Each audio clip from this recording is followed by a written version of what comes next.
Magluto naman tayo ngayon ng balbakwa. Gumamit lang ako dito ng pata ng baboy, hinugasang mabuti, at saka ako pinalambot. So dito nga ay nagisa ko ng luya, bawang at sibuyas.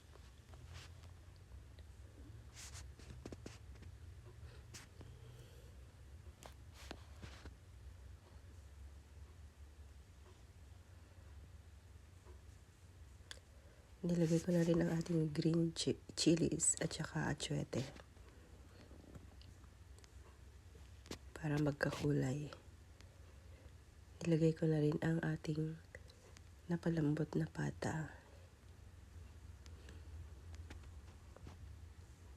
Sinunod ko na nga ang nilagay ang ating black beans at saka tubig.